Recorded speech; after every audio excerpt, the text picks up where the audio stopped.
یعنی کھجور کھانے کی چیزوں کو اکٹھا کر دیا گیا۔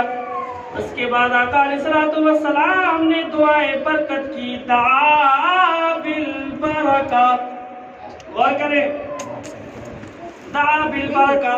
فاتحہ میں 3 چیزیں ہوتی ہیں، پہلی چیز قرآن کی تلاوت، دوسری چیز برکت کی دعا، تیسری چیز ایصال ثواب۔ تو پہلی چیز میں نے بتا دی بخاری سے، قرآن کی تلاوت سامنے شبی رکھے، اگر میری بات غلط ہو تو اس کو 50,000 کا انعام بطور تحفہ ملے گا۔ تو دوسری حدیث پاک میں مذکور ہے کیا؟ آقا علیہ السلام نے سارے کھانے کی چیزوں کو سامنے رکھ کے دعا بالبرکہ، برکت کی دعا کی۔ اس امام جعفر صادق رحمۃ اللہ علیہ کے فاتحہ خوانی میں برکت کی دعا بھی ہوتی ہے۔ تیسری چیز کیا؟ تیسری چیز ایصال ثواب، یہ بھی حدیث پاک میں موجود، سنن ابی داؤد شریف، سنن جامع ترمذی، سنن نسائی شریف، تینوں حدیث کی کتابوں میں موجود ہے کہ حضرت ام سعد کا جب انتقال ہوا، آقا فرماتے ہیں کنواں بنوا دو۔ اس کے بعد جب کنواں تیار ہو گیا، کنویں کے قریب گئے، آقا علیہ السلام فرماتے ہیں ہذہ لأمی سعد، اے سعد اپنی ماں کو تو خوش رکھنا چاہتا ہے، اپنی ماں کے لیے تو کچھ کرنا چاہتا ہے، لہذا حاضر ام سعد یہ کنواں تیری ماں کے نام پہ، تیری ماں کے نام پہ۔ کیا مطلب؟ اس کنویں سے لوگ فائدہ اٹھائیں گے، پانی پیئیں گے، ثواب تیری ماں کو پہنچے گا۔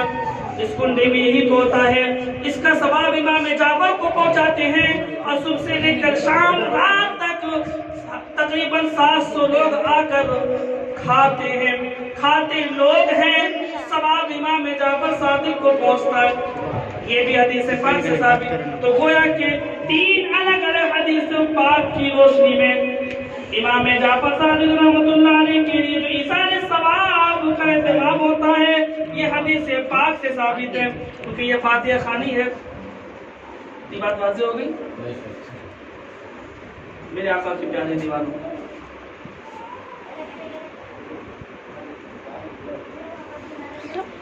دل خوش ہو گیا کہ یہ سارے جو انتظامات کیے گئے، اس سے سمجھ میں آتا ہے کہ ہمارے جناب انور علی صاحب کے دل میں کتنی محبت۔ جن لوگوں نے یہ محفل سجائی، یہ ہماری پردہ نشین ماں بہنیں بھی آئیں، آپ سب لوگ آئے، کیا کھیر پوری کھانے کے لیے؟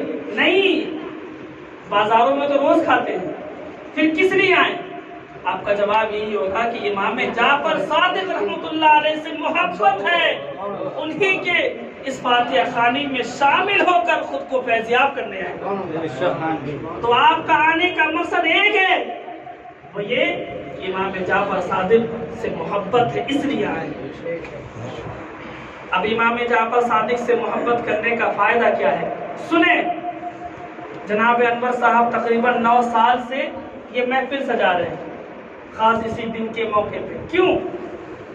بظاہر عقل تو کہتی ہے اتنے سارے پیسے خرچ کیوں کر رہے ہیں، اس سے بہتر پیسے جمع کرتے 9 سال تک اچھا سا پلاٹ لے لیتے۔ لیکن انہوں نے یہ محفل اس لیے سجائی کیونکہ امام جعفر صادق سے محبت ہے۔ امام جعفر صادق سے محبت کرنے کا ایک انعام آج آپ کے حوالے کرتا ہوں۔ حدیث پاک ہے، ان انس بن مالک رضی اللہ تعالی عنہ، عن عبد اللہ بن مسعود رضی اللہ تعالی عنہ قال، حضرت عبداللہ بن مسعود رضی اللہ تعالی عنہ حدیث پاک کے راوی ہیں۔ ایک اعرابی آتا ہے، جاء اعرابی الی رسول اللہ صلی اللہ تعالی علیہ وسلم، فرماتے ہیں ایک اعرابی رسول پاک کی بارگاہ میں آتا اور کہتا ہے، یا رسول اللہ، آپ نے فرمایا المرء مع من احب، جو جس سے محبت کرتا ہے اس کا حشر اسی کے ساتھ ہوتا ہے۔ تو پتہ اس حدیث پاک سے چلا، جو امام جعفر صادق رحمۃ اللہ علیہ سے محبت کرے گا اس کا انعام یہ ہے کہ میدان محشر میں ان کے ساتھ اٹھے گا۔ امام جعفر صادق کی محبت میں آپ جمع ہوئے، اس کا انعام یہ ہے کہ جو ان سے محبت کرے گا میدان محشر میں ان کے ساتھ اٹھے گا۔ تو آپ ہی کہتے ہیں، ہو سکتا آپ کے ذہن میں ایک سوال آئے کہ امام جعفر صادق رحمۃ اللہ علیہ سے تو محبت ہے، لیکن ان کی باتوں پر عمل نہیں کرتے، تو کیا ایسے لوگوں کو بھی اللہ تعالیٰ ان کے ساتھ اٹھائے گا؟ یہی سوال ایک صحابی کے ذہن میں آیا، تو انہوں نے پوچھا یا رسول اللہ اگر اس آدمی کے بارے میں کیا کہتے ہیں، کیفا تقولو، کیا کہتے ہو ایسے آدمی کے بارے میں جو محبت تو کرتا ہے لیکن عمل نہیں کرتا؟ آقا فرماتے ہیں وہ بھی اسی کے ساتھ اٹھے گا۔ عمل نہیں کرتا، یہ محبت ہی اسے میدان محشر میں اس کے ساتھ اٹھائے گی۔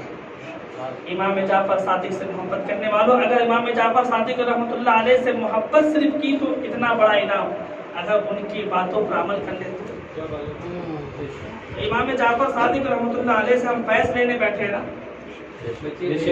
فیض لینے بیٹھے ہیں نا، زور سے کہ بلند آواز میں امام جعفر صادق کی بارگاہ میں، وعلیکم السلام، امام جعفر صادق رحمۃ اللہ علیہ کی بارگاہ میں ہم حاضر ہوئے، کیوں ہوئے؟ فیض لینے کے لیے۔ لیکن آؤ فیض کیسے ملتا ہے جاننا چاہیں گے؟ ابو بصیر رحمۃ اللہ علیہ فرماتے ہیں، شواہد النبوہ کتاب کا نام، اس میں یہ واقعہ مذکور ہے، وہ فرماتے ہیں کہ ایک مرتبہ ہمارے علاقے سے امام جعفر صادق رحمۃ اللہ علیہ کا گزر ہوا تو سارے لوگ ٹوٹ پڑے ان سے مصافحہ کرنے کے لیے، معانقہ کرنے کے لیے، انہیں سلام پیش کرنے کے لیے، ان سے فیض لینے کے لیے۔ تو ابو بصیر فرماتے میں بھی تیزی سے گھر سے نکل پڑا